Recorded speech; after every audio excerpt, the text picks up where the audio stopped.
Hello everyone, today Worm Anime brings you an extremely famous xianxia novel, Immortal Hero/Cultivation, from China. In this story, there is no transmigration, no system, every character must rely solely on their own strength to rise. I promise you will never forget this tale once you hear it. Enough preamble, let's dive into the story. The Qingyun Mountains, Tanvan, stand majestic and towering, dominating the central plains. To the north of the mountain range flows a great river named Hongchuan, and to the south lies the crucial defensive post, Qingyun City, which guards a strategic choke point of the realm, making its geographical location extremely important. The Qingyun Mountains stretch for hundreds of miles, a continuous series of rolling peaks. Among them are 7 highest peaks, piercing into the clouds. On an ordinary day, one only sees white mist swirling around the slopes, obscuring the summits. Qingyun is home to dense forests, waterfalls, strange cliffs, and numerous rare birds and exotic beasts, presenting a vast, mysterious, and dangerous landscape, famous throughout the land. But what is even more famous is a cultivation sect on this very mountain, the Qingyun Sect, Tanvan Mon. The Qingyun Sect has a very long history, dating back over 2,000 years since its founding, and currently stands at the head of the 2 major factions, righteous and evil. Legend has it that the founding patriarch was originally a wandering fortune-teller who had faced disappointment and frustration for half his life. At the age of 49, while traveling and passing through the Qingyun Mountains, he immediately recognized the sacred and beautiful energy of the place, believing it to be a rare spiritual nexus, one of the best spots in the world.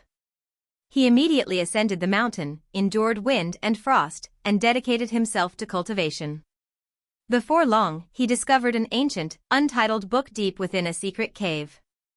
It recorded profound and marvelous mystical arts, obscure, yet incredibly effective and immensely powerful. Having stumbled upon this great fortune, the fortune-teller focused wholeheartedly on his practice. 20 years passed quickly, and having achieved a certain level of success, he descended the mountain. After several trials and tribulations in the martial world, though he couldn't dominate the world, he became a regional hero.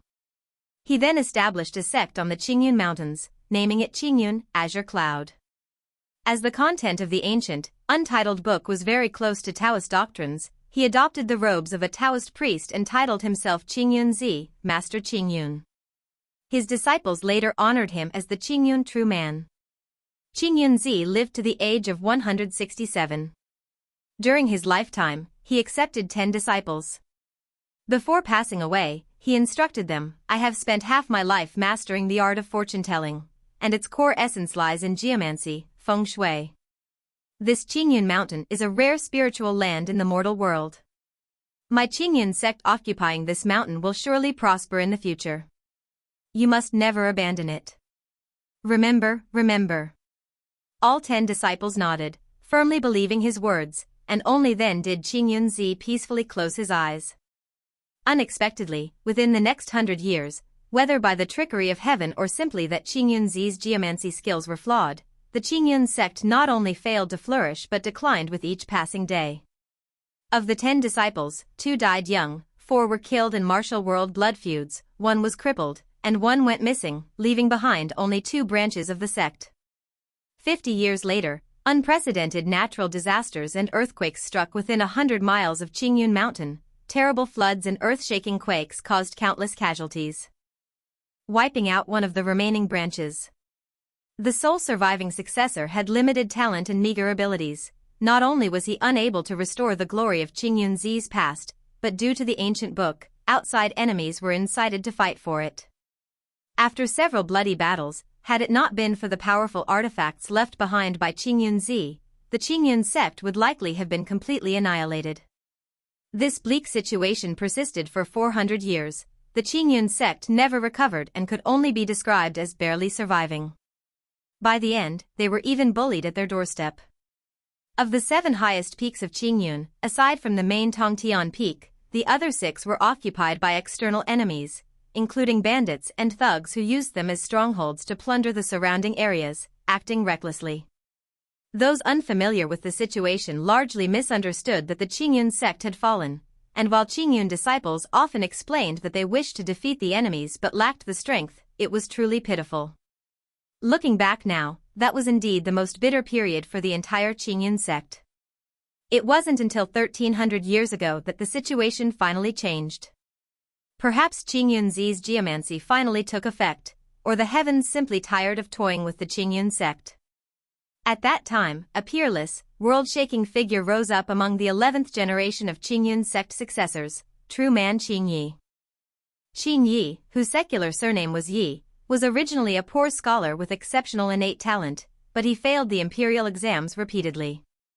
Later, by a lucky coincidence, he was accepted as a disciple by Master Wu Feng, Vo Fuang II, the 10th generation sect leader of Qingyun, at the age of 22. After joining the sect, in just 1 year, Qingyi fully grasped all the sword arts and cultivation methods taught by Master Wu Feng, standing alone at the forefront of the disciples. Another year later, even Master Wu Feng could only barely fight him to a draw through his profound cultivation. Both surprised and delighted, Master Wu Feng decided to give the ancient book passed down by the patriarch to Qingyi for personal study and cultivation. Qingyi then entered seclusion in the Huanyu cave, Win Noyat Dong, behind Tongtian Peak. This seclusion lasted 13 years. It is said that when he emerged, it was on a night of the full moon. That night, the cold moon hung high, and the entire Tongtian Peak of Qingyun Mountain was illuminated as bright as day. Suddenly, a fierce wind swept in, and a long howl echoed from behind the mountain, vibrating for 100 miles, causing all who heard it to blanch. Afterward, a faint purple auspicious light rose into the sky. With a great sound, the spacious and bright Huanyu cave opened, and Qingyi, with gray hair and beard, a smile on his face, and a soft azure glow surrounding his body, slowly stepped out. Everyone was astonished, thinking he had become an immortal. Thereafter, Qingyi formally dedicated himself to the Taoist life, taking his secular surname Yi and adding the character Qing from Qingyun, adopting the name Qingyi. That day, he smiled and bid farewell to his master, Master Wu Feng, saying, "Master, please wait, this disciple will go take care of a few things and return in a day." Everyone was confused by his meaning. A day and a night later, Qingyi returned with his sword, and the external enemies occupying the 6 peaks of Qingyun had been completely eliminated. True man Qingyi's Taoist arts were profound, and his methods were ruthless. He instantly became famous throughout the land, and the prestige of the Qingyun sect soared.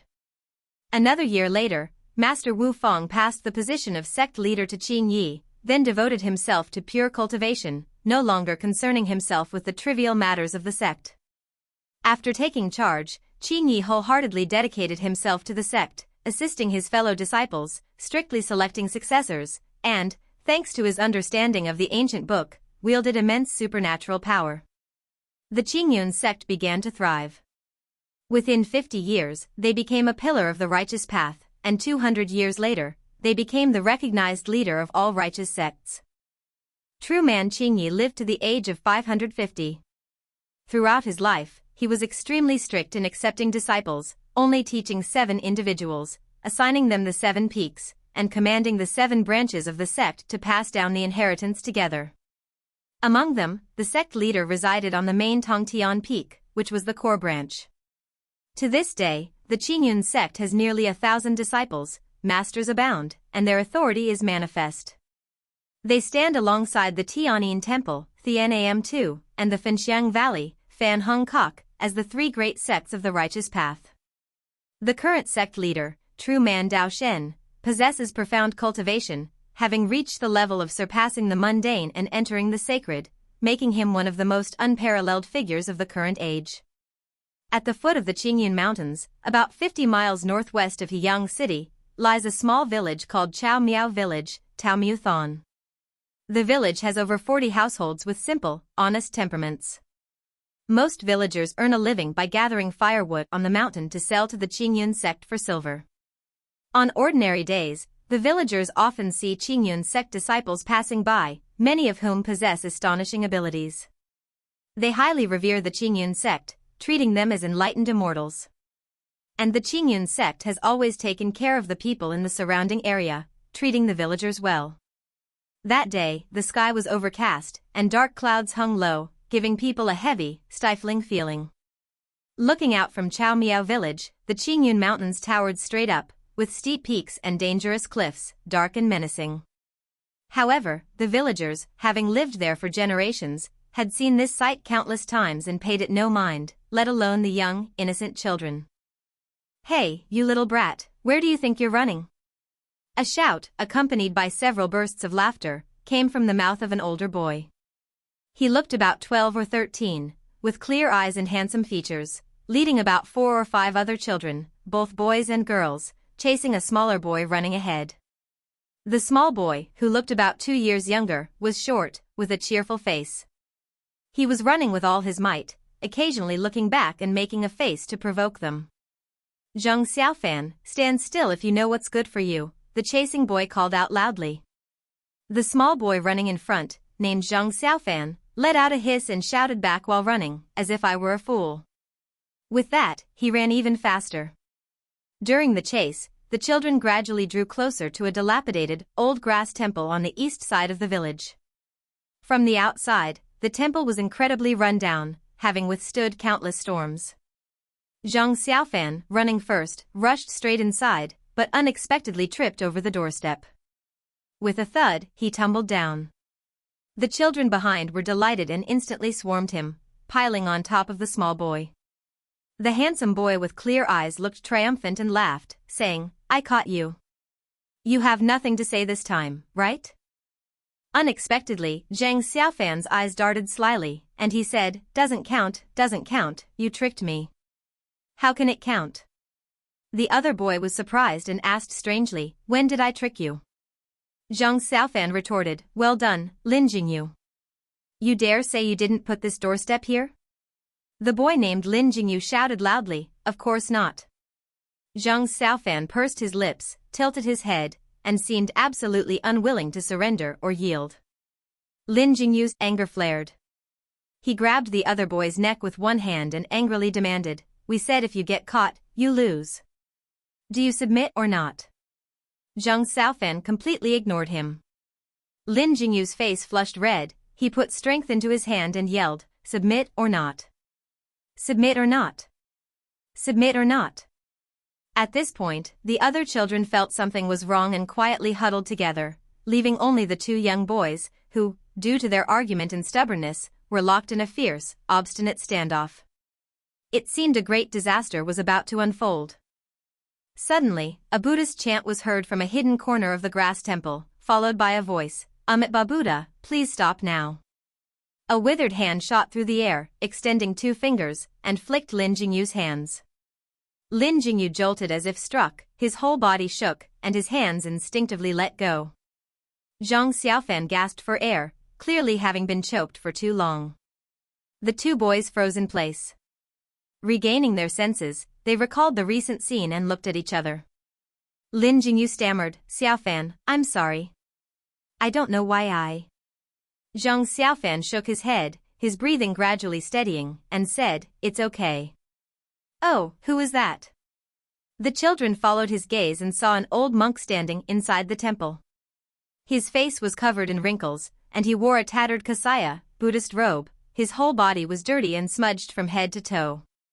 Only the rosary made of jasper beads in his hand shone dazzlingly, casting faint green light.